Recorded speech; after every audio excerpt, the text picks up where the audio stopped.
तो राम राम भाई सभी को, मेरा नाम है क्षितिज। आज के हमारे थर्ड विक्टिम है Shivanshu Kaushik, AKA the most controversial player of this community. तो आज का जो पॉडकास्ट है काफी इन्फॉर्मेटिव होएगा और काफी थोड़ा एज यूजुअल हमारा कंट्रोवर्शियल भी होएगा। सबकी थोड़ी बहुत पोलें भी खुलेंगी और देखते हैं आगे, मतलब बने रहना और सब्सक्राइब कर देना, शेयर कर देना। तो हम अगले सवाल की ओर, पहले सवाल की ओर बढ़ते हैं अपने। तो आपने आर्म रेसलिंग कैसे शुरू करी? मैंने भाई आर्म रेसलिंग, जो रियल आर्म रेसलिंग जिसे कहते हैं, वो शुरू करी बचपन में अपने पापा के साथ ही। वो धीरे धीरे करके पंजा लड़ाते थे, बेड पे पंजा लड़ाते थे, फिर स्कूल में लड़ाते थे। स्कूल में काफ़ी स्ट्रॉन्ग थे, सबसे स्ट्रॉन्ग ही था मैं पूरे स्कूल में। फिर लोहिया पार्क यहाँ हमारे घर के पास, वहाँ एक दोस्त था मेरा मनीष धामा, उसने सिखाया काफ़ी कुछ। फिर उसके बाद कहीं से उनके थ्रू ही लक्ष्मण सर का कॉन्टैक्ट मिला, फिर वहाँ से सीखनी शुरू करी और ऐसे ही अब प्रो पंजा लीग में। तो भैया आपको इसकी आपने आर्म रेसलिंग शुरू करी, कहीं ना कहीं आप एक अच्छे खासे पार्ट हो इस कम्युनिटी के और इस कम्युनिटी को ग्रो करने में आपने हेल्प भी करी है। तो मैं ये पूछना चाहूँगा कि आपने मतलब आर्म रेसलिंग का कंटेंट, मतलब क्या आइडिया है आपकी, मैं कंटेंट क्रिएट करूँ और आगे वो बढ़ूँ? इसमें था क्या कि ना, मैं ये कहूँगा, मैं अपने ऊपर कोई वो नहीं लूँगा कि मेरी वजह से मैं अपने आप को बढ़ावा नहीं दूंगा, बट हाँ सबसे पहले उठा के देख लेना। एक आजकल ना रिवेंज बहुत चल रहा है, रील्स आर्म रेसलिंग, तो आप उठा के देखोगे सबसे पहले पीछे जाओगे तो वो मैंने स्टार्ट किया था। मैं ये सब रील्स बनाता था ऐसे ऐसे।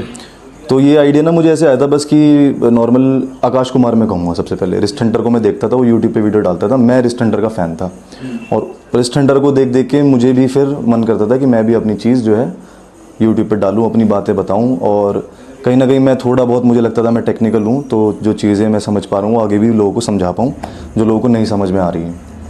तो फिर वहीं से शुरू किया। तो उसके साथ साथ मैं यूपीएससी की प्रिपरेशन कर रहा था, है ना। तो मैंने काफ़ी महीने यूपीएससी की प्रिपरेशन करी और उसकी प्रिपरेशन के साथ साथ मुझे ये फील हुआ कि यूपीएससी की preparation is not my cup of T, क्योंकि उसमें बहुत नॉलेज मिलती है। उस नॉलेज के साथ गेन करते मुझे पता चला कि अगर मेरी फिटनेस फील्ड ही है तो मैं 9 to 5 जॉब करके, चाहे मैं प्राइम मिनिस्टर के अंडर या एसपीजी कमांडो बन गया, कुछ भी बन गया, उसका कोई फ़ायदा नहीं। मैं दिन भर आर्म रेसलिंग सोचता रहूँगा। तो मैंने वो क्विट कर दिया। मैंने कोई बैकअप वगैरह नहीं सोच रखा था कि क्या करूँगा नहीं करूँगा। बस मेरे एक दोस्त ने बोला था मुझे, उत्कर्ष खारी नाम है उसका, मेरे कॉलेज का दोस्त है, और उसने ये बोला था कि भाई जो तुझे पसंद है एक्चुअल में, तू अपने दिमाग में उसे बिठा, किसी को बोल मत और उसे करता जा, तू बस बिलीफ रख, अपने ऊपर यकीन रख और वो ज़रूर होगा। वो किसी भी फील्ड में हो ज़रूर होगा। अगर तुझे बिलीफ है उस चीज़ में, तुझे पूरी कम्युनिटी गाली देगी, सब लोग बोलेंगे क्या कर रहा है, इसमें कोई स्कोप नहीं है, फिर भी बिलीफ रख, हो जाएगा अगर तुझे बिलीफ है तो जैसे कि आपने कहा कि पूरी लोग गाली देंगे हम, लेकिन फोकस करना पड़ता है। तो एक मैं वो रीजन जानना चाहूँगा कि आपको क्यों इतना कंट्रोवर्शियल माना जाता है इस कम्युनिटी? कंट्रोवर्शियल क्यों माना जाता है? देखो मैं क्योंकि कहीं ना कहीं कुछ काफी हद तक कम्युनिटी आपके अगेंस्ट भी जाती है कभी कभी। मतलब किस रीजन में अगेंस्ट? आर्म रेसलिंग में ही। मतलब मैं समझा नहीं, कंट्रोवर्शियल किस चीज़? मतलब कंट्रोवर्सी बहुत चीज़ों की हो गई ना। जैसे अभी आपने राइवलरीज की बात करी, आपकी जो सबसे फेमस राइवलरी वसीम अहमद के साथ रही है, आपने कितने साल लगाए उस वसीम अहमद को हराने के लिए? कितनी मेहनत करी लगाए वसीम अहमद को? तो मैं बताता हूँ कितनी मेहनत करी। तो ना मेरे में एक चीज़ थी स्टार्टिंग से कि मुझे ऑन टॉप रहना है हर चीज़ पे। मैं अभी तो नहीं हूँ खैर ऑन टॉप पूरी इंडिया में कहूँ तो, बट ये था कि मैं जहाँ भी जाऊँ मैं ऑन टॉप रहूँ, मेरा ये फोकस रहता था। तो जब मैं स्टार्टिंग में स्टेट में आया तो मैं यही सोच के खेला था मैंने, पहला स्टेट ही कि मुझे जीतना है। सेकंड थर्ड का मेरे पास ऑप्शन मैं सोचता ही नहीं था दिमाग में, मैं जीता भी था उस स्टेट को। फिर उसके बाद मैं जब और देखा दिल्ली में आसपास, क्योंकि दिल्ली सबसे बड़ा मेन एरिया था मुझे कवर करना, जो दिल्ली में नंबर 1 आऊँ तब नेशनल में नंबर 1 आने की प्रिपरेशन करूँगा। तो जब दिल्ली में आया तब मेरे सामने सबसे नंबर 1 पे थे वसीम अहमद, और तब संजय भैया भी कहते थे कि वो इंडिया में टॉप प्लेयर्स में से एक है, और मेरे वो फिर गोल बन गए थे। तो उसके बाद क्या हुआ कि मैं ये नहीं कहूँगा कि मेरी पावर वसीम के बराबर हो गई, बट उनकी पावर काफ़ी डाउन हुई थी और थोड़ी सी मेरी बड़ी थी। तो वहाँ पर कहीं ना कहीं हमारा गेम क्लैश हुआ और मैं जीत गया। आपने कितने साल लगाए? साल तो ज़्यादा नहीं लगे, 1-1.5 साल के करीब लगा, बट उनकी थोड़ी सी डाउनफॉल हुआ था। तो मैं ये नहीं कहूँगा कि मैं उनकी पावर तक पहुँचा, क्योंकि उनकी पावर तब अच्छी खासी थी। फिर उसके बाद जब दिल्ली में मैंने अचीव कर लिया नंबर 1 70 kg, उसके बाद मैंने इंडिया देखा तो इंडिया का लेवल कुछ ज़्यादा ही ऊपर था। तो ऐसी कंट्रोवर्सी पूछा, एग्जांपल पूछा, जैसे कि रॉयल समर्पण 2 में आपका हुआ था, है ना। तो मैं उसके बारे में आपकी व्यूज पूछना चाहूँगा। उसका मैं ना सबसे बड़ा वो बताऊँगा ड्रॉ, मतलब जो मैंने सबसे बड़ी गलती करी थी उसमें मैं सबसे बड़ी गलती ये बताऊँगा कि कई बार ना हम सिक्के के 2 पहलू नहीं देख पाते। क्या होता है कि हमने जो फील किया, हमने जो महसूस किया, हमने वही सामने रख दिया। अब उसमें हुआ क्या था, रॉयल समर्पण 2 जो टूर्नामेंट हुआ था, ऑर्गेनाइज किसी और ने किया था और जो चेहरा दिख रहा था वो कोई और दिख रहा था। तो मुझे और काफ़ी मैक्सिमम लोगों को यही लग रहा था कि जो चेहरा दिख रहा है उसी ने ऑर्गेनाइज करा है, सब कुछ उसी के पास जा रहा है और उसी ने गंदगी मचाई है, या जो भी गलतियाँ हुई उसी से हुई हैं। जैसे मैंने वर्किंग देखी तो जो रॉयल स्पोर्ट्स क्लब है वो क्या करते हैं, जो ऑर्गेनाइजिंग होती है कहीं पर टूर्नामेंट की, वो बस वहाँ जाके रेफरीज और बस उसका मैनेजमेंट, फिक्सचर का मैनेजमेंट का काम करते हैं। अब क्योंकि सब लोगों को बस वही दिखाई दे रहे हैं तो लोगों को लगता है कि इन्होंने जो है सारी बेकार अरेंजमेंट कर रखी है। ये मेरी सबसे बड़ी गलती थी, वहाँ पर मैंने ध्यान नहीं दिया। बट उस टाइम पे थोड़ा क्या हुआ था कि इतना ज़्यादा एग्जॉशन मुझे भी हो गया था, सबको हो गया था, तो वहाँ पर चीज़ें क्लैश होने लगी। तो क्योंकि सीनियर्स को भी एग्जॉशन हो गया, मुझे भी एग्जॉशन हो गया, तो जहाँ पर 2 जने एग्जॉस्ट हो जाते हैं वहाँ पर चीज़ें भिड़ती हैं। मैंने देखा था ना कि लोग सुबह के आ रखे हैं और रात तक 3-4 से निकट जा रहे हैं, सभी फ्रस्ट्रेट से सब फ्रस्ट्रेट हो गए थे वहाँ पर, और मैं भी बहुत ज़्यादा हो गया लग रहे हैं था। उधर। हाँ, और मैं मेरी हालत उस टाइम पे ऐसी थी कि मेरे को सुबह 12 बजे का टाइम दिया, तो रात के मेरे ख्याल 10 साढ़े 10 बजे मेरा मैच आया था। बॉडी पूरी डिप्लीट हो मैं तो भाई मैं पड़ा हुआ था बस वहाँ पर कुर्सी में ऐसे सोया हुआ था, और उसके बाद मैं उठ के आया, मेरी तो एनर्जी बची नहीं थी, तो फिर वो ना चीज़ बहुत ख़राब हो गई थी। इसे हम मैनेजमेंट का इशू कह सकते हैं एक तरीके से, जो भी इम्प्रूव हो रहा है डे बाय डे। हमारी आर्म रेसलिंग कम्युनिटी में मैनेजमेंट बहुत अच्छा हो रहा है। जैसे अभी भी जो कॉम्स हो रहे हैं, दिल्ली स्टेट अभी बहुत काफी अच्छा हुआ। आपने भी देखा शिवांशु भैया? मैनेजमेंट देखो यार, मैनेजमेंट होगा ही इम्प्रूव अब धीरे धीरे, जैसे जैसे फील्ड बड़ी होगी ना तो मैनेजमेंट इम्प्रूव होगा ही। तो अभी आप करंटली अपनी कैटेगरी, अपने एज में किसको फिलहाल कॉम्पिटिटर मानते हैं? इन फ्यूचर आप किसको मानोगे? अभी मैं चाहता हूँ कि मैं 70 केजी में टॉप नंबर 1 पे आऊँ, और अभी 70 केजी में शिवाजित जनार्दनन और राहुल पानेकर, स्टीव, ये 2-3 प्लेयर्स हैं जो टॉप पे हैं। और मुझे ऐसा लगता है कि आने वाले टाइम पे, क्योंकि इनकी एनाटमी अलग है, काफ़ी स्ट्रक्चर, बोन स्ट्रक्चर अलग है, इस 80 केजी में ही जाएंगे प्लेयर्स, क्योंकि इनका बॉडी वेट ज़्यादा ही रहता है। मेरा नेचुरली 70 के आसपास रहता है, इनका रहता है 80 के अराउंड, ये कट करके फिर किसी बच्चे है ना कि बोन वेट ज्यादा होता है, मेरा खुद ही है, बोन वेट इतना ही है, हल्का सा कट करते बॉडी एकदम खत्म सी आती है, और वैसे इतना मतलब काफी हैवी है। अभी अगर वो इसी वेट पे रहते हैं, मान लो आने वाले 5 साल में, तो वही मेरे टारगेट है, क्योंकि ये 1-2 साल का गेम नहीं है, ठीक है। और अगर ये अपर वेट में चले जाते हैं, तो अगर वो जल्दी अपर वेट में चले जाते हैं तो मैं जल्दी टॉप पे आ जाऊंगा, बस इतना। But Rahul Panekar I don't think upper weight में जाएंगे, क्योंकि उनका नेचुरल वेट ही अंडर 70 रहता है, तो मेन राहुल पानेकर ही मेरा टारगेट है। तो जैसे कि उस दिन आप करोल बाग आए थे, मैंने देखा था आपकी आशीष भैया के साथ आपने मैच किया था, एक सुपर मैच किया था, तो उसके लिए आप क्या कहोगे? उसमें यही है कि आशीष बहुत स्ट्रॉन्ग है अपने वेट के हिसाब से, ठीक है, और एक सुपर मैच से आप जज नहीं कर सकते, क्या पता उस टाइम पे वो थोड़ा सा फटीग हो, है ना, क्या पता, क्योंकि हमारा कुछ ऐसे फिक्स नहीं हुआ था, क्योंकि हमारा ऐसे कुछ फिक्स नहीं हुआ था कि 1 हफ्ते 1 महीने पहले से डेट फिक्स हो गई हो सुपर मैच करना, तो उसी दिन फिक्स हुआ था कि करते हैं, उसी टाइम पे तो कर लिया, है ना। तो हो सकता है उस टाइम पे फटीग हो, मैं नहीं था फटीग, फिर से होगा तो पता चलेगा लेवल क्या है। बाकी आई थिंक अब मैं हरा सकता हूँ आशीष अच्छे से, लेफ्ट हैंड से भी, राइट हैंड से भी, तो देखते हैं आगे पता हाँ, लगेगा। रिकवर हो जाऊँ बस राइट हैंड से। तो जैसे कि अब 90% बंदे आप स्टेरॉइड यूज कर रहे हैं, ऐसा मानना है, तो उसके लिए आप क्या कहो कि ये क्या नशा है, क्या है? मतलब नशा तो है ही भाई, सीधी चीज़। आगे बढ़ने का। हाँ, मतलब रॉइड्स एक ऐसी चीज़ है जो ख़राब कर रही है कम्युनिटी को बहुत ज़्यादा। 60-60 किलो के लोग और 50-50 किलो के मतलब जो प्लेयर्स हैं वो भी ले ही जा रहे हैं। भाई मैं कह रहा हूँ, कौन ले रहा है आपको नहीं पता। हाँ। मैं कह रहा हूँ कि मैं ये नहीं कह सकता कि तुम ले रहे हो, तुम नहीं ले रहे, मैं तुम पे भी ट्रस्ट नहीं कर सकता। इस टाइम पे ऐसी हालत चल रही है इस कम्युनिटी की। तुम भी अभी कहते हो ना कि नहीं भाई मैं तो नहीं ले रहा, तो मैं तुम पे भी ट्रस्ट नहीं करूँगा। कोई पतला सा बंदा भी कहते कि मैं नहीं ले रहा, मैं ट्रस्ट नहीं करूँगा, क्योंकि मैंने भाई बचपन से उसमें उसमें रहा हूँ, फिटनेस फील्ड में। ठीक है, मैं जब आया था तब भी मैं नियरली 70 था, 3 साल 3.5 साल हो गए, मैं अब भी लगभग वैसा ही दिखता हूँ, स्ट्रेंथ बढ़ी है और अब भी नियरली 70 के आसपास हूँ। बच्चे 60 पे आए, 90 पे पहुँच के मसल मास लेके कि भाई मैं तो बस चिकन खाता हूँ, मैं तो बस क्रिएटिन लेता हूँ, मैं तो सब पागलपंती है भाई, सब पागलपंती है, नेचुरल बॉडी से काम नहीं करती। जो पुराने टाइम के जो खिलाड़ी थे, पहलवान थे, जैसे दारा सिंह हांडा जो पुराने टाइम के हैं, अभी वाले नहीं, है ना, उनको भी आप अगर देखोगे उनकी फ़ोटो तो उनका शरीर एकदम सिंपल था, नॉर्मल था, बोन स्ट्रक्चर, और जान भतेरी भरी पड़ी थी। तो आजकल के प्रोटीन में वो जान नहीं है जो पहले के दूध घी में थी।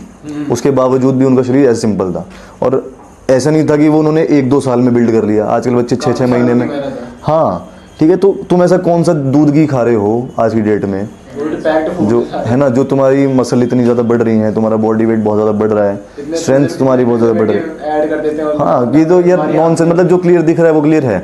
और मैं देखो इसे गलत भी नहीं कहूँगा स्टेरॉइड्स लेने को, कि ऐसे कि मतलब गलत है बहुत ज़्यादा। इसकी लिमिट में लें तो फिर भी सही है, अगर लिमिट में लें। अब लिमिट में लो, अनलिमिटेड लो। अगर आप कुछ अचीव कर रहे हो, जैसे आभास ने अचीव किया, अब मुझे पता नहीं उसने कुछ लिया है नहीं लिया है, मैं क्लेम नहीं कर सकता, बट अगर सपोज कोई, मैं कह देता हूँ कि आभास इज ऑन रॉइड्स सपोज, ठीक है, तो उसने वर्ल्ड लेवल अचीव किया है, ठीक है। तो अगर आप स्टेरॉइड ले रहे हो, अब आपने क्या है, अब आपका स्टेट चैंपियनशिप है, फटाफट लगाया, एम खेल लिए, ये तो पागलपंती वाली बात है। स्टेट है, लगाया, फटाफट खेल लिए। भाई तू नेशनल मतलब वर्ल्ड लेवल पे जाना, तू वर्ल्ड लेवल में कुछ जीत के दिखा, तू किसी कजाकिस्तान के प्लेयर को हरा के दिखा, तू जॉर्जिया के प्लेयर को हटा के दिखा, तब तो तेरे स्टेरॉइड्स को हम बुरा भी नहीं कहेंगे। अब तू भाई गली मोहल्ले के छोटे छोटे बच्चों को लाने के लिए स्टेरॉइड्स ले रहा है, तब तू स्टेट पे वन पे आ रहा है, तो वो तो बेकार की बातें हैं, बेकार चीज़ें। तो अगर आप परफॉर्मेंस एनहेंसिंग ड्रग्स पीईडी भी ले रहे हो तो कुछ अच्छी कुछ दिख रहा है अगर रिजल्ट, तो ठीक है। और दूसरा, लोगों को धोखे में मत डालो भाई, धोखे में मत डालो, क्योंकि क्या होता है ना, क्या होता है कि एक बढ़िया सा बॉडी बिल्डर ने बॉडी बना के दिखा दी पोज मार मार के, और फिर कह दिया ले लिए दुनिया भर के एनाबॉलिक्स ले लिए, ठीक है। मतलब आर्नोल्ड भी जब स्टेरॉइड्स पे था तब भी वो वैसा नहीं था जो वो नेचुरल है, ठीक है। वो लोग तब ऐसे, अभी ऐसे हैं जब पुराने टाइम का आर्नोल्ड स्टेरॉइड्स पे नहीं था। तो फिर उसके बाद लोग अब नेचुरल लिख देंगे, अब लोग कहेंगे कि यार वो बंदा स्टेरॉइड लेके ऐसा है, ये तो नेचुरली इतना बढ़िया हो गया, ठीक है, तो इसने इसकी डाइट तो कुछ तो बढ़िया होगी, इसीलिए लोग चिकन पे भी कूदते हैं। अब बोल देते हैं कि मैं तो भाई चिकन खाता हूँ, चिकन पे भी कूदते हैं, ठीक है, खामा कुछ चिकन में कुछ ताकत वाकत नहीं है, ठीक है। ताकत देखनी है तो भाई मैं भी शाकाहारी हूँ, ठीक है, सागर भाटी मेरा दोस्त वो भी शाकाहारी है, ठीक है। और चिकन वाले खूब उड़ाए हमने, जो चिकन पेल के खाते हैं उन्हें खूब उड़ाया हमने, ठीक है। तो वो ले लेंगे भाई, अपना बोलेंगे कि मैं तो ये ले लिया वो ले लिया, उनसे पूछेंगे भाई क्या डाइट लेते हो, एक स्पॉन्सर जो ब्रांड होगा, भाई मैं तो इस ब्रांड का ये क्रिएटिन लेता हूँ इसीलिए मेरी बॉडी इतनी अच्छी हो गई, हाँ इसलिए बॉडी बन गई मेरी। ये तो यार पागलपंती की बात है, तो तुम भाई लोगों को पागल बना रहे हो। फिर इन्फ्लुएंसर किस बात के हो तुम, जब स्मार्ट एग्जैक्टली भाई, मैं कह रहा हूँ चोर चोरी करेगा, ठीक है, डाकू जो होगा डाका डालेगा, पर अगर तुम दरवाजा बंद रखोगे तो कोई कैसे चोरी कर लेगा, है ना। तो दरवाजा खोल के रखोगे तो कोई भी आके ले जाएगा। तुम्हें भाई स्मार्ट होना पड़ेगा, तुम्हें खुद देखना पड़ेगा कि जो कोई भी बंदा प्रमोट कर रहा है, मैं अपने लिए भी कहूँगा, कोई अगर मैं भी किसी चीज़ को प्रमोट कर रहा हूँ तो एक बार खुद भी उसे चेक करो, अच्छे से रिव्यू लो, सब चीज़ देखो समझो, उसके बाद ही कंज्यूम करो। ये नहीं कि बस बोल दिया किसी ने तो जाके आंख बंद करके ले लिया। पहले फिटनेस इंडस्ट्री पहले सोयाबीन चल रही थी, अब सत्तू से ले जा रहा है। हाँ यार आजकल अश्वगंधा ले लो, शिलाजीत ले लो, चल रहा है ना। हाँ मतलब शिलाजीत अच्छा है, बहुत बढ़िया चीज़ है, नेचुरल अच्छी चीज़ है, बट इसका मतलब नहीं शिलाजीत से ही तुम्हारी बॉडी बनेगी। वही है, किसी भी चीज की आती वही करेगी तुम। अब एक जगह तुम फैपिंग भी कर रहे हो बहुत ज़्यादा, और दूसरी जगह तुम शिलाजीत भी ले रहे हो, तो भाई बात तो वही हो गई, बल्कि वो और ज़्यादा डाउन ही जाओगे। तुम फैपिंग बस छोड़ दो, ब्रह्मचर्य का पालन कर रहे हो। मैं कह रहा हूँ ना शिलाजीत की जरूरत पड़ेगी, ना तुम्हें कोई आलतू फालतू के प्रोटीन की जरूरत पड़ेगी, ना तुम्हें कोई क्रिएटिन की जरूरत पड़ेगी, सिर्फ ब्रह्मचर्य का पालन करने से। पता ना, जैसे शिव भैया आजकल हम देख रहे हैं एक नया ट्रेंड है कैलिस्थेनिक्स वाले प्लेयर्स आर्म रेसलिंग में आके आर्म रेसलर्स को हरा रहे हैं। मैं भी कैलिस्थेनिक एथलीट था पहले। तो एक चीज मैं पूछना चाहूंगा, कैलिस्थेनिक्स वाले एथलीट्स को ऐसी क्या एडवांटेज है कि वो इतनी रो स्ट्रेंथ ला रहे हैं आर्म रेसलर्स को हराने के लिए? तुमने देखा होगा मेरी वीडियो में हैंड स्टैंड भी कर लेता हूँ, है ना। मैंने ह्यूमन फ्लैग भी करता था मैं पहले, वो उसकी वीडियो वगैरह है नहीं, फोटो रखी होगी बहुत पहले की, कभी 2017-18 की। तो ह्यूमन फ्लैग में वॉक करना, ठीक है, ह्यूमन फ्लैग पुलअप्स सब करता था मैं, ठीक है। और एयर वॉक ये आर्म्स को इतना स्ट्रॉन्ग कर देता है भाई, मज़ा आ जाता है। तो जब मैं आया था पहली बार तो मेरे बहुत जॉइंट वगैरह बहुत स्ट्रॉन्ग थे, तभी मैं जीत पाया, वो बहुत बड़ा फैक्टर था। तो इसीलिए कैलिस्थेनिक्स एक बाइसेप्स की भी एनाटॉमी, मतलब कैलिस्थेनिक्स एथलीट्स जो होते हैं उनके बाइसेप्स काफी मतलब डेवलप होते हैं, दूसरे एथलीट से काफी स्ट्रॉन्ग होते हैं, काफी डेवलप्ड होते हैं। और तो इसी वजह से उन्हें एडवांटेज होता है बहुत ज़्यादा, हाँ उसी वजह से बहुत एडवांटेज होता है कि भाई से बहुत डेवलप हो जाते हैं। ये स्क्रिप्ट पढ़ के नहीं आया वाले हमारे पॉडकास्ट रहो भाई ले ले हमारे रहो ये थोड़ा रो चलता है। बाकी आर्म रेसलिंग में सिर्फ बाइसेप यूज़ नहीं होता भाई, मैं तो कहूँगा बाइसेप से ज़्यादा आपका ट्राइसेप यूज़ होता है आर्म रेसलिंग में। ट्राइसेप कैसे? क्योंकि आर्म रेसलिंग एक तो हो गया पुल मूवमेंट, एक हो गया पुश मूवमेंट आर्म रेसलिंग में। प्रेस के टाइम पर यूज होता है। जब साइड प्रेशर आप मारते हो ना, main game arm wrestling side pressure का है। हाँ। तो साइड प्रेशर में आपका ट्राइसेप का कंप्लीट एंगेजमेंट रहता है, आपका ट्राइसेप, आपका प्रोनेटर, ठीक है, और आपका मतलब मेन ट्राइसेप, क्योंकि ट्राइसेप आपके यहाँ तक आता है पूरा, ये चीज़, ये पार्ट, ठीक है, और ये पूरा हिस्सा, और उसके साथ साथ फिर टेनिस एल्बो। बाइसेप का उतना रोल नहीं आता जब आप साइड मारते हो, बाइसेप को बस तब रोल आता है जब आप बैक लेते हो, बस उतना रोल आता है बाइसेप में जब आप बैक खींच रहे हो, समझ आ रहा है, बैक प्रेशर जब तक ले रहे हो। और जब आप बैक पुल भी कर रहे हो ना, ये पोस्टिंग, तब भी ट्राइसेप का रोल होता है, तब भी सिर्फ बाइसेप का नहीं रोल होता है। इसलिए आर्म रेसलिंग अगर आपको अच्छी करनी है तो आपके ट्राइसेप बहुत ज़्यादा स्ट्रॉन्ग होने चाहिए, और अगर ट्राइसेप बहुत स्ट्रॉन्ग है तो आपका साइड प्रेशर भी बहुत अच्छा होगा। इसलिए कहते हैं ना कि जो बेंच वगैरह मारते हैं उनका साइड प्रेशर कैसे स्ट्रॉन्ग है, बेंच मार रहे हैं, साइड तो कभी ट्रेन करी ही नहीं, साइड प्रेशर फिर कैसे स्ट्रॉन्ग है, तो इसी वजह से। जैसे शिवांशु भैया हमने नेशनल्स में देखा था, तेजस गोपी के साथ आपका मैच हुआ था, उस पे भी बहुत कंट्रोवर्सीज हुई थी, आप जीते थे, आप हारे थे। तेजस गोपी जैसे हम देखते हैं आपसे थोड़ा हैवी प्लेयर भी है और स्ट्रॉन्ग प्लेयर भी है, आप मतलब उस मैच से पहले और मैच के बाद अपने मतलब क्या था आपका? देखो, मैं मैच की क्लिप मैंने बार बार देखी, और बार बार देख के मैं यही कहूँगा कि हाँ शायद कहीं ना कहीं मैं पिन था, सीधी बात, कोई ऐसा नहीं है कि अपने आप को ऊपर दिखाने वाली बात है। बस ये है कि मैं बहुत वीक भी नहीं था, मैं और कुछ चीज़ कर सकता था। मतलब जैसे क्या था ना, मैंने जो पहला मैच था वो मैंने टॉप रोल मारा था, तो उसमें मैं अगर किंग्स मूव में कंटिन्यू रहता तो शायद मैं जीत जाता, मेरा फाउल रॉन्ग था। दूसरा मैच मैंने क्या गलती करी, मैंने हुक में जाने की कोशिश करी, और हुक में ही स्ट्रॉन्ग, मैंने सोचा मैं उसकी पहले ही अलाइनमेंट तोड़ दूंगा, जो मैं तोड़ नहीं पाया। उसके बाद क्या हुआ, मेरे पे किंग्स मूव जाने के लिए भी बहुत लंबा मूवमेंट हो गई, तो वहाँ बहुत नीचे से जाना पड़ा। अगर मैं दूसरा ऑप्शन ना करता तो मैं पहले ऑप्शन से जीत सकता था, है ना। बस ये है, बट हाँ मुझे लगता है वो उस टाइम पिन था, और ऐसा कुछ नहीं है, बहुत ज़्यादा स्ट्रॉन्ग है, भाई की लॉयल्टी बहुत है है ना, बहुत ज़्यादा स्ट्रॉन्ग ऐसा कुछ नहीं है। अभी हो सकता है आने वाले टाइम में मैं बहुत आराम से हरा दूँ, मेहनत के ऊपर है, जो कर्म करेगा भाई वो आगे निकलेगा। तो जैसे कि एक क्वेश्चन है, मतलब हम आर्म रेसलिंग करते हैं, बट आजकल 12th के बाद लोग सोचते हैं कि ऐसा मतलब जॉब या फिर मतलब बिजनेस करने की जगह कि आर्म रेसलिंग घुस जाओ, थोड़ा मतलब ऐसे इनकम सोर्स क्रिएट कर सकते हैं हम बिजनेस के थ्रू भाई जैसे कोई बिजनेस है नॉर्मल, कि हाँ हम आर्म रेसलिंग से पैसे कमाएंगे, हम नॉर्मल आप कोई काम स्टेबल हो सकते हैं, नहीं हो सकते इन फ्यूचर हमारा। नॉर्मल आप कोई काम कर रहे हो, तो नॉर्मल काम में आपने जैसे आप नॉर्मल काम में 50-60 हज़ार रुपये महीना कमा पा रहे हो, तो आर्म रेसलिंग में वो चीज़ आप टॉप पे आके कर पाओगे। तो उतने कम में नहीं है, अगर आप टॉप पे आ सकते हो, आपको यकीन है आप टॉप के आसपास हो, बैकअप है, तो घुसो बिल्कुल। और बाकी अभी नहीं है बैकअप उतना, और आपको बिल्कुल अभी इंस्टेंट अर्निंग की ज़रूरत है, तो मैं उतना रेकमेंड नहीं करूँगा अर्निंग पर्पज़ के लिए। सोशल मीडिया के थ्रू आप क्या करना चाहोगे? सोशल मीडिया की पावर तो भाई अनलिमिटेड है, आपके पास जितना कंटेंट है, दलाल क्लियर ऑप्शन है, ठीक है, कंटेंट आपके पास जितना ऑप्शन है, ब्लॉग चालू कर दिया भाई। हाँ उतना आप ऊपर जा सकते हो। सोशल मीडिया की पावर अनलिमिटेड है। वो बंदा कुछ नहीं कर रहा, कह रहा 1 लाख सब्सक्राइब करोगे तभी वीडियो डालना शुरू करूंगा। कोई भाई हाँ मत बोल भाई, एड्रेस 4 लाख तक लाइव भी होते हैं। नहीं वो तो कुछ कोई दिक्कत नहीं है। तो आजकल जो बिगनर्स हैं जो आर्म रेसलिंग शुरू कर रहे हैं, उनके लिए क्या एडवाइस है एक्सरसाइज वगैरह के थ्रू, या फिर कुछ जो शुरू कर रहे हैं? जो बिगनर्स हैं उनके लिए आप क्या एक्सरसाइज करना चाहोगे, जिन पे टेबल नहीं है, जो टेबल नहीं ला सकते या खेल सकते? बिगनर्स जो हैं उनके लिए मैं कहूँगा सबसे पहले आप वेट ट्रेनिंग अच्छी करो, अपना बेस स्ट्रॉन्ग करो, अपने पूरे शरीर को मजबूत करो, क्योंकि शरीर की ताकत, जो भी आर्म रेसलिंग की ताकत है ना, वो पेट से लगती है, मतलब कोर से। तो आपका पूरा शरीर मजबूत होना चाहिए, बेसिक्स जिन्हें कहते हैं। तो आप पूरे शरीर के मजबूत रहोगे तब आप अपने जो है राइजिंग फिर अच्छी करो, इंजरी फ्री रहो सबसे पहले। तो राइजिंग बहुत बड़ा पार्ट है आर्म रेसलिंग में, बैक प्रेशर बहुत, राइजिंग के साथ बैक प्रेशर है ना। दूसरा आपका कपिंग बहुत ज़रूरी है उसके, और आपका साइड प्रेशर, मतलब side pressure, cupping and rising तीनों बहुत ज़्यादा इंपॉर्टेंट है आर्म रेसलिंग में।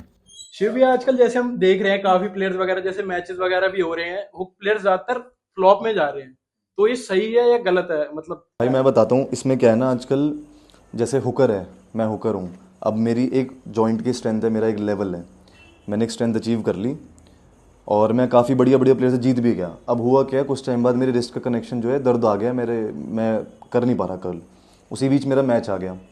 अब मैं क्या करूँगा, अपना उस लेवल को मेंटेन करने के लिए कि अपनी इमेज मेंटेन करने के लिए, अगर मेरी रिस्ट फ्लॉप भी हो जाती तब भी मैं दबाने की कोशिश करूँगा, ताकि मैं विन, वही ईगो वाली चीज़ फैक्टर बीच में आ जाता है। तो वहीं पर क्या करते हैं लोग, इंजरी खाते हैं और गलत करते हैं। अब क्या होगा कि जब आपके यहाँ पे इंजरी है, आपने ये दबाया, तो धीरे धीरे क्या होने लगेगा ना, आपकी आदत बन जाएगी। आदत बनते बनते आप ये करना ही भूल जाओगे, कब करना भूल जाओगे, और फिर यही खेलते रहोगे और उसके बाद आप ये वीक होता जाएगा। फिर आप क्या कहोगे, इस लेवल पे, बहुत ऊपर लेवल पे जब आप आ गए, उसके बाद आप देखोगे पीछे मुड़ के कि यार मेरा तो ये बहुत वीक है, अब मैं चाह के भी ये गेम नहीं खेल सकता। जब मैं ये गेम खेलना शुरू करूँगा, इसका मतलब मुझे बहुत नीचे के लेवल के प्लेयर को पहले घुमाना पड़ेगा, तब मैं धीरे धीरे करके फिर ऊपर आऊँगा। तो कोई एक्सेप्ट नहीं करेगा नीचे आना, तो वो बंदा कहेगा नहीं चल इसी गेम को अब सही करता हूँ, या फिर बहुत बड़ा गैप लेके पहले इसको बहुत अच्छा करूँ, फिर उसके बाद आगे आऊँ। तो ये चीज़ बहुत गलत है। जैसे कि हर स्पोर्ट में अलग अलग लोगों के फैंस होते हैं, ठीक है। जैसे कि फुटबॉल में एक क्वेश्चन होता है रोनाल्डो और मेसी, तो आर्म रेसलिंग कम्युनिटी में एक क्वेश्चन चल रहा है शिव और आर्यन। हाँ, उसके बारे में आप क्या कहना चाहोगे? मतलब कि मैच में कौन जीतेगा या कैसे। देखो आर्यन नो डाउट स्ट्रॉन्ग है, उसका जॉइंट बहुत स्ट्रॉन्ग है, क्योंकि वो पावर लिफ्टर है, बहुत अच्छा पावर लिफ्टर है ना। और मैं ये कहूँगा कि अगर वो पावर लिफ्टर है तो मैं आर्म रेसलर हूँ। वो मेरे से अच्छी अगर पावर लिफ्टिंग करता है तो मैं उससे अच्छी आर्म रेसलिंग कर सकता हूँ, मुझे पता है। और मुझे कुछ ऐसे वेक्टर्स के बारे में पता है जो उसको नहीं पता। मैं कह सकता हूँ, मैं एक बार किसी का अगर हाथ पकड़ लूँ तो मैं उसकी वीकनेस बता दूँगा, उसकी वीकनेस कहाँ पर है। तो बट जब लास्ट टाइम प्रैक्टिस हुई थी तब तो मैं इतना इंजर्ड था जिसका कोई पॉइंट ही नहीं था उस वीडियो बनने का, कि जज करने का कोई पॉइंट ही नहीं था, है ना। हाँ, मतलब वो जज करने का कोई पॉइंट नहीं था कि मैं इतना इंजर्ड था। और मैंने बोला भी था कोई मतलब नहीं है, मैं तो बस पकड़ के देख रहा हूँ। तो दूसरी बार मैंने पकड़ा तो उसकी अलग वीडियो बनी, फिर लोगों ने उसका अलग बनाया, है ना। तो ये है कि कुछ फैक्टर्स उसके वीक हैं जिसका मुझे एडवांटेज है, ठीक है। बट रियल मैच में नो डाउट, मतलब कुछ बता नहीं सकते कौन कितनी तैयारी करके आया है, क्या पता वो मेरी वीकनेस ढूंढ ले, है ना, वो उस चीज़ पे इतना काम कर ले कि वो मुझे हरा दे, है ना। बट अभी तक जहाँ तक मैं कह सकता हूँ कि हाँ मैं शायद उससे जीत सकता हूँ। शिवांशु भाई, जैसे अभी हम देख रहे हैं आपके ऊपर काफी स्टेरॉइड्स के एलिगेशंस भी लगे थे काफी मतलब जो भी है, आपने भी अपनी वीडियो में मतलब कुछ दिखाया जो आपने किसी भी मतलब पर्पस के लिए लिया, जो भी लिया, और जो लोग लेते हैं आर्म रेसलिंग में, आप मतलब क्या व्यूज दोगे उस पर अपने? पहली चीज़ जो मैंने लिया, जैसे अनावर लिया था और MK677 साउंड्स, वो स्टेरॉइड में नहीं आते, अनावर आता है बहुत माइल्ड स्टेरॉइड। और अनावर से ज़्यादा मुझे रिजल्ट क्रिएटिन का देखा, सच बताऊँ तो जेन्युइनली। तो अनावर तो मत ही लेना, एक तो वो नुकसान करेगा और ऊपर से उसके कुछ खास रिजल्ट्स भी नहीं लगे मुझे। और दूसरा वो सेफ भी नहीं होते क्योंकि आपके लीवर को डैमेज कर रहे हैं, इससे अच्छा आप इंजेक्टेबल ले लो। और मैंने रिकवरी पर्पज़ के लिए लिए थे, ऐसा कुछ वो भी नहीं है। और एलिगेशन किसी ने ऐसे लगाया नहीं था, ना मेरी को इतनी अच्छी बॉडी, ना मेरी को इतनी अच्छी स्ट्रेंथ है जो मेरे को कोई एलिगेशन लगा दे, है ना। और जो है कि, और क्या पूछा था आपका? जैसे वेट भी थोड़ा एक हाँ एग्जैक्टली, हाँ तो वेट काफ़ी लोग कह रहे थे। तो जब मेरी इंजरी हुई तो मैंने MK677 लिया, तो वो मैं लेता गया और मैं जिम तो जा नहीं पा रहा था क्योंकि मेरे दर्द था। अब ऐसा तो नहीं है कि भाई मेरी इंजरी है फिर भी मैं जिम में जा के 100 किलो उठा रहा हूँ, है ना। ये तो किसी बात की इंजरी में तो पागलपंती होगी, लोग पागल आने वाली बात, है ना। मेरी इंजरी थी, मैं जिम जा नहीं रहा था, घर पड़ा था, MK677 खा रहा था और मेरा वेट जब बढ़ता चला गया अपने आप। और मेरे कभी लाइफ में वेट इतना गया नहीं था, 81 kg 80 kg के राउंड गया था। इतना वेट मेरा कभी लाइफ में गया नहीं। फैट मेरे को पसंद नहीं था बचपन से बिल्कुल भी, अभी मैंने फिर से कम कर लिया। तो वो बढ़ गया, मुझे लगा तो रिकवर हो जाऊँगा तो बढ़ा लिया, बट कुछ खास फ़र्क नहीं दिखा, ठीक है। और बाकी मैं यही रिकमेंड करूँगा कि इन सब चीज़ों पे मत जाओ, इससे अच्छा है आप प्लाज्मा थेरेपी करा लो अगर थोड़े से पैसे हैं आपके पास। मैंने काफ़ी पैसे वेस्ट करे इन सब चीज़ों में, तो अगर थोड़े से पैसे हैं तो प्लाज्मा थेरेपी करा सकते हो, ड्राई नीडलिंग करा सकते हो, और अपना बहुत चीज़ें हैं जो कर सकते हो बिना स्टेरॉइड लिए भी ठीक अपने आप। हाँ, अगर पढ़ा लिखा कोच है, सबसे बड़ी गुरु भाई बहुत ज़रूरी है। अगर गुरु है आपके जीवन में तो बहुत बढ़िया है, गुरु होना चाहिए। ये जो उनका एक्सपीरियंस इतने सालों का वो शेयर कर देते हैं। बिल्कुल, गुरु के बिना आप खराब हो टाइम जाओगे। बचता भी है। मैंने कोई गुरु नहीं रखा अपने ऊपर, तभी मैं खराब हुआ काफ़ी। अगर मैंने कोई गुरु एक पकड़ा होता तो काफ़ी ठीक रहता। तो एक क्वेश्चन है जो कि इससे रिलेटेड तो है ही नहीं, पॉडकास्ट से रिलेटेड नहीं है। जैसे कि कहते हैं लोग फैप करना चाहिए नहीं करना चाहिए, मतलब हो गया ब्रह्मचर्य का पालन ना करना, है ना। तो मैं कहूँगा भाई ब्रह्मचर्य में बहुत शक्ति है। आप किसी को भी उठा के देख लो, खुद कोशिश करके देख लो, 1 महीना ही, बहुत शक्ति है भाई, बहुत शक्ति है। जो आपका वीर्य होता है वो आपके बोन मैरो से ही निकलता है, तो आपके जॉइंट्स पे रोज इफेक्ट करेगा। जब भी आप निकालोगे तब इफेक्ट करेगा, सीधा डायरेक्ट कनेक्शन, एकदम वो कहते हैं ना डायरेक्ट कनेक्शन है आपके जॉइंट से, और आपका गेम ही जॉइंट्स का है, ठीक है। तो कहीं ना कहीं कनेक्टेड तो है ही। कहीं ना कहीं नहीं, सीधा कनेक्शन है भाई। और जो कहते हैं ना कि masturbation is good, masturbation is good, करना चाहिए, टॉयज़ ले आओ, वो ले आओ, अच्छे से करो, हफ्ते में एक बार करो, भाई ख़राब कर रहे हैं अपने सनातन संस्कृति को। देख लो, ये ब्रह्मचर्य का मतलब पालन ना करना बहुत बेकार है भाई मेरे हिसाब से। इससे क्या होगा, अब मैस्टरबेशन से तो है नहीं कि आप ऐसे ही बस लेटे और सोते सोते आपने मैस्टरबेशन कर लिया, उसके लिए आपको कुछ चाहिए भी चीज़। आप देखोगे, वीडियो देखोगे, आपका दिमाग ख़राब होगा। सड़क पे चलती हुई हर लड़की जिसने हल्के से भी टाइट कपड़े पहने होंगे, बस बात कर लेता हूँ, वो वैसे वैसी इमेजिनेशन शुरू हो जाएंगी, बहुत ख़राब हो जाएगा सिस्टम। और काफ़ी लोग तो यहाँ तक ख़राब हो जाता है कि अपने घर परिवार में देखने लग जाते हैं उल्टा सीधा। तो ये सिर्फ आर्म रेसलिंग में ही नहीं, ये हर चीज़ में इफेक्ट करेगा। आर्म रेसलिंग आपका रियल लाइफ, आपकी मेंटल ग्रोथ, ठीक है, आपके डाइजेशन में, ठीक है, आपकी स्किन के चेहरे के ग्लो में, आपके आंखों के तेज में, हर चीज़ में इफेक्ट करेगा ये। और ये आपको लॉन्ग टर्म में दिखेगा, साल 2 साल में दिखने शुरू हो जाएगा। कोई मैसेज मतलब कम्युनिटी के लिए कि या फिर प्लेयर्स के लिए? मैं एक मैसेज देना चाहूँगा कि लोग ईगो बहुत ज़्यादा डाल रहे हैं इसमें, बहुत ज़्यादा ईगो, प्रैक्टिस को प्रैक्टिस की तरह नहीं करते, ईगो की तरह करते हैं। तो वो चीज़ भाई ख़त्म हो जाएगी तो बहुत अच्छा है। कोई 2 बंदे आते हैं तो वो बस इससे जीतना है और वीडियो बनानी है, जीतना और वीडियो बनानी है, वो चीज़ खत्म हो जाए तो कहीं बहुत अच्छा है। कहीं ना कहीं मैन टू मैन ले जाते हैं लोग, हाँ, मतलब वो चीज़ें ग्रो भी कर रही है पर वो चीज़ें ख़राब भी कर रही है। खराब भी करती है, मेनली को आती है टेबल पे। हाँ, वो चीज़ काफ़ी बच्चों को ख़राब कर देती है, जॉइंट टूट जाते हैं उससे, मैंने लोग काफ़ी रील्स देखा में है। एग्रेशन दिखा रहे हैं कि पिन कर दिया ये। हाँ, मैंने खुद एक्सपीरियंस किया है। मेरे सामने प्लेयर्स आते हैं मेरे से मिलने, अब उन्हें क्या है, उन्हें भाई बस वीडियो बनानी है। तो मैं तो प्रैक्टिस पर्पस से सोच रहा हूँ कि मैं प्रैक्टिस करूँगा, धीरे धीरे स्लो पुल करूँगा, फटाक से मारा झटका, फिर बोलते सॉरी सॉरी सॉरी, है ना, बन गई उनकी वीडियो, फट डाल दिया अगले दिन फिर बोल दिया कि प्रैक्टिस पुल। इससे एक बात तो चलती है, पुलिंग में सबसे पिलो, मैच में सबको पेलो। मैं तो यही करता हूँ भाई, मैं पुलिंग में कभी पूरी पावर नहीं लगाता, मैं पुलिंग में बस चेक करता हूँ किसका हाथ कैसा है। पुलिंग पे जज मत करो भाई किसी को, बिल्कुल देख लो बिल्कुल ये मत भी। करो किसी यार, को जज मत करो जब तक सुपर मैच नहीं है तो क्यों जज करोगे। ये भी है। तो थैंक यू कि आप पॉडकास्ट में आने के लिए वाइंड अप करते हैं। ठीक है भाई, सब्सक्राइब कर देना, शेयर कर देना, और थोड़ा बहुत और भी हम आते रहेंगे नेक्स्ट पॉडकास्ट पूरी अच्छे से पेश कर। ठीक है भैया?